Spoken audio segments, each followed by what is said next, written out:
पाठ 2 दया। विवेक एक बहुत ही शरारती लड़का था। वह रोज रोज नई नई शैतानियां करता था। सभी लोग उसकी शैतानियों से परेशान थे। उसे विशेष रूप से पशु पक्षियों को परेशान करने में बहुत मजा आता था। उसकी माँ उसे हरदम समझाती कि पशु पक्षी हमारे सहयोगी होते हैं, उन पर दया करनी चाहिए। लेकिन विवेक उनकी बात एक कान से सुनता और दूसरे कान से निकाल देता। एक दिन की बात है, विवेक की माँ ने गेहूं धोकर सुखाने के लिए छत पर फैलाए।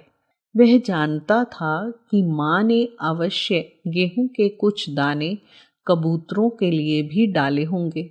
वह दबे पांव छत पर गया तो देखा वहां बहुत से कबूतर निश्चित होकर दाना चुग रहे थे। उन्हें आसपास किसी मनुष्य की उपस्थिति का आभास न था। कबूतरों को देखकर विवेक को शरारत सूझी। वह दौड़ कर गया और जोर से बोला, हुर्र। अचानक हुए आक्रमण से कबूतर चौंक गए। वे पंख फड़फड़ाकर उसी छत पर रखी पानी की टंकी पर बैठ गए। वे निरीह होकर विवेक को देखने लगे, मानो कह रहे हो, हमने तुम्हारा क्या बिगाड़ा है जो तुम हमें परेशान कर रहे हो। विवेक ने जब सभी कबूतरों को एक साथ बैठे देखा तो उसने फिर कबूतरों को तंग करने का निश्चय किया। उसने अपने आसपास पड़े कंकड़ों में से एक कंकड़ उठाया और कबूतरों की तरफ फेंका। लेकिन अब शायद कबूतर हमले से बचने के लिए पहले से सतर्क थे। अपनी ओर निशाना लगते ही वे पंख फैलाकर उड़ने लगे। लेकिन उनमें से एक कबूतर ऐसा भी था जिसे हमले की स्थिति का आभास न था। वह शीघ्र उड़ नहीं पाया और कंकड़ उसे लग गया। कंकड़ लगने से कबूतर घायल होकर नीचे गिर पड़ा। उसी समय वहां उसकी माँ आ गई। विवेक की इस हरकत पर उन्हें बहुत क्रोध आया। वे बोली, विवेक, तुम्हें बहुत मजा आता है पशु पक्षियों को तंग करने में, परंतु जरा सोचो, यदि तुम्हें कोई पत्थर मारे तो तुम्हें कैसा लगेगा। हमें जीव जंतुओं पर दया करनी चाहिए। विवेक ने कुछ नहीं कहा और चुपचाप सिर नीचा करके खड़ा रहा। माँ ने घायल कबूतर को उठाया। पहले उन्होंने उसके पंखों को अच्छी तरह से धोया, फिर मरहम लगाया। अब कबूतर को थोड़ा आराम मिला तो वह पास ही एक वृक्ष पर जा बैठा। इस घटना ने माँ की चिंता और बढ़ा दी।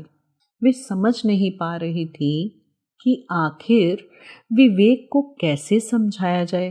अगले दिन विवेक को स्कूल की तरफ से जंगल घूमने जाना था। उस दिन वह जल्दी जल्दी उठा और स्कूल जाने के लिए तैयार होने लगा। स्कूल जाते समय माँ ने उसे सभी हिदायतें दी, परंतु विवेक ने हमेशा की तरह उनकी बात अनसुनी कर दी और प्रसन्नता पूर्वक स्कूल चल दिया। जब वह स्कूल पहुंचा तो सभी बच्चे बस में बैठ रहे थे। थोड़ी ही देर में बस चल दी। बच्चों को बस में बहुत आनंद आ रहा था। हंसते खेलते और गुनगुनाते हुए कब वे शहर से दूर एक छोटे से जंगल में पहुंच गए, उन्हें पता ही नहीं चला। तब तक सभी को भूख प्यास लगने लगी थी। वे सब वहीं बस से उतर गए। उस जंगल में जंगली जानवरों का कोई भय न था। सभी अध्यापक, अध्यापिकाएं और बच्चे निश्चित होकर इधर उधर घूमने लगे। विवेक भी अपनी धुन में मस्त चला जा रहा था। तभी उसे पेड़ के नीचे एक नेवला आराम करता हुआ दिखाई दिया। उसे देखते ही विवेक के चेहरे पर एक मुस्कान उभर आई। अपनी आदत के अनुसार उसने एक पत्थर उठाया, तब तक नेवला भाग गया। विवेक थोड़ा और आगे चल दिया। आगे चलकर उसे झाड़ियों के बीच एक सुंदर फूल दिखाई दिया। सुंदर फूल देखकर उसका मन फूल तोड़ने के लिए लालायित हो उठा। जैसे ही उसने झुककर फूल तोड़ने के लिए हाथ बढ़ाया, सहसा उसे एक जोरदार फुफकार सुनाई पड़ी। उसने नीचे देखा तो उसके होश उड़ गए। नीचे एक विषैला सांप फन फैलाए खड़ा था। सांप को देखकर वह पसीना पसीना हो गया। जैसे ही सांप ने अपना फन उठाया, अचानक उस पर पीछे से किसी ने वार किया। विवेक ने देखा कि वार करने वाला वही नेवला था जिसे कुछ देर पहले वह पत्थर मारने वाला था। नेवले और सांप में घमासान लड़ाई हुई। अंत में नेवले ने सांप को मार गिराया। अब विवेक को अपनी माँ की बात याद आई।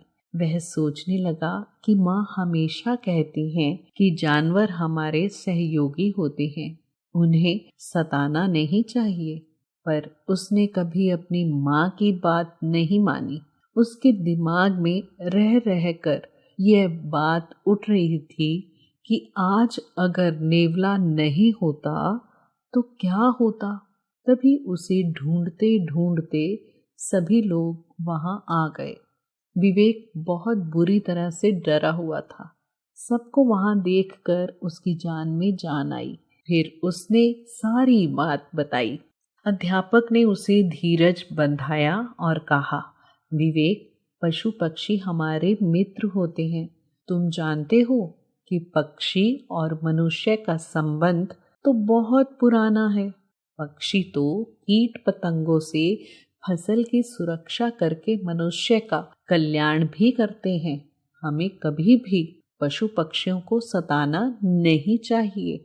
इस घटना के बाद विवेक एकदम बदल गया। अब पशु पक्षियों को देखते ही उसके मन में प्यार उमड़